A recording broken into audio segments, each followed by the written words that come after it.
Gəlin belə danışaq da.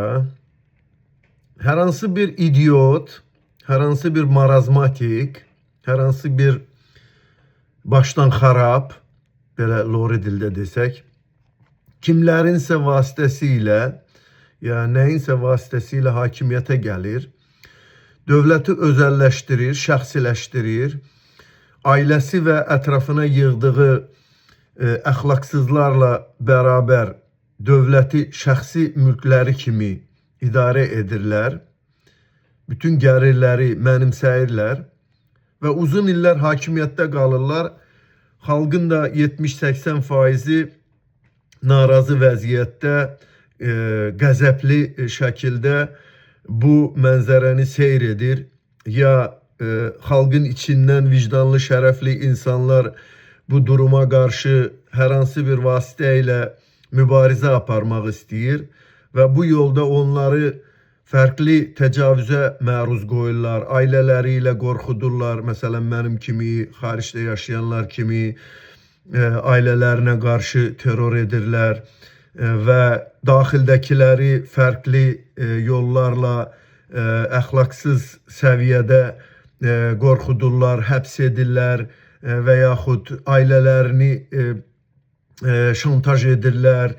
Bunun vasitəsilə hakimiyyəti əldə saxlayırlar və bu illərlə bəzən bəzi ölkələrdə 10 il çəkir, 20 il çəkir, 30 il çəkir, 40 il, hətta 50 il. Azərbaycanda artıq 60 ilə yaxın gəlir bu sülalənin bu gündə Azərbaycanı idarə etməsi və hakimiyyəti ələ keçirməsi bəzi ölkələrdə də baş verir. Bugün məsəl üçün İranda baş verənlərə İran xalqının əksəriyyətinin sevinməsi, hətta onların əzizlərinin, onların sevdikləri vətənlərinin başına Amerika və İsrail tərəfindən tökülən bombalar, o arada ölən minlərlə insanlara baxmayaraq, itkilərə baxmayaraq İran xalqı əsasən sevinir.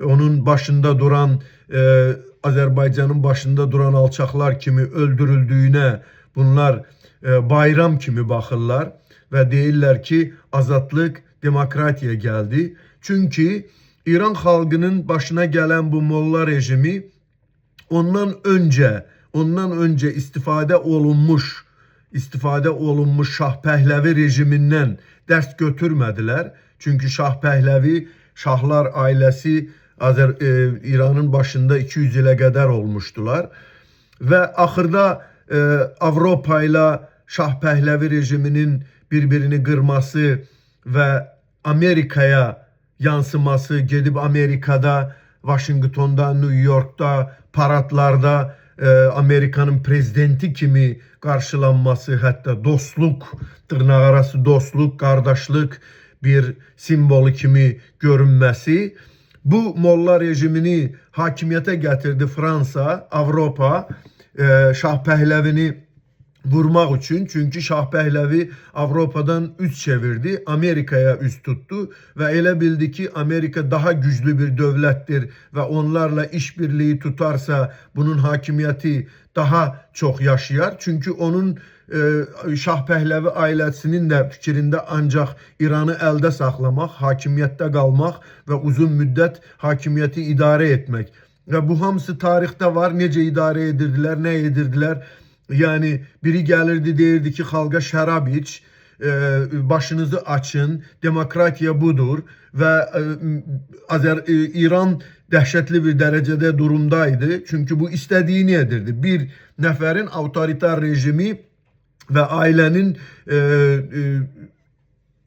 tüğyan etdiyi bir dövlətdə ətraflarına yığdıqları axmaqlarla, ətraflarına yığdıqları qarın güdənlərlə, vəzifə güdənlərlə İranı idarə edirdilər. Və bundan dərs almayan molla rejimi Avropanın əli ilə gəldi hakimiyyətə və eyni şeyləri etməyə başladı. Yəni İran xalqını xalq olaraq, insan olaraq saymadılar, istədiklərini etdilər. Bunlara seçim vermədilər və gəldilər, dedilər ki, İran İslam Respublikasıdır, hər kəs başını bağlayacaq, alkoqol içilməyəcək və İranı biz belə idarə edəcəyik. ve bugünkü baş verenlerin de hamısı Amerika'nın ve İsrail'in İran'a hiçbir azatlık getireceği ya demokratiya getireceği məqsədlə görülmür. Bunlar İran dövləti ilə, həmin bax bu molla rejimi ilə İsrail'in bir rejimi, Amerika'da hakimiyete gelmiş Trump'ın razborkasıdır Ruslar demişken. Yani bunlar birbirleri arasında razborka aparırlar, güç bölürler. Ya dövlətlərini təhlükədən qoruyurlar. Bunlar onlardan, onlar da bunlardan. Və indi kim güclüdürsə o da qalib gələcək. Və bu əsnada İran xalqı sevinir ki 50 ildir hakimiyeti ele geçirmiş bir molla rejiminden canları kurtaracak. Hatta bilirler ki bundan yaxşısı gelmeye de bilər.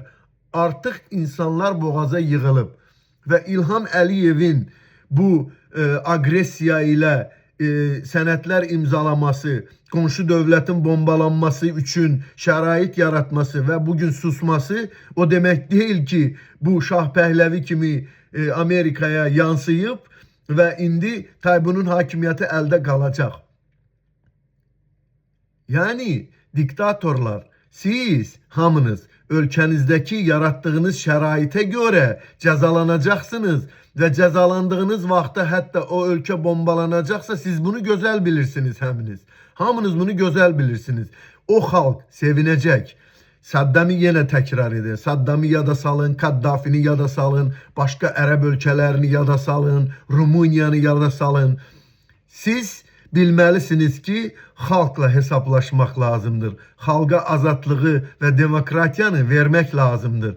Ve ne kadar siz demonstrasiya etseniz ki siz xalq seversiniz, vətən seversiniz, her şeyi vətən üçün edirsiniz, dövlətiniz üçün edirsiniz, xalq üçün edirsiniz ve sizden başka bunu hiç kim yaxşı edə bilməz, siz yanılırsınız ve bunu siz gözəl bilirsiniz. Siz her şeyi aileniz, hakimiyetiniz ve etrafına yığdığınız quldur dəstələri üçün edirsiniz. Ve axırda onu diyeceğim ki, yani bütün diktatorların sonu belə gələcək. Başqa cür yolu yoxdur. Başqa cür yolu yoxdur.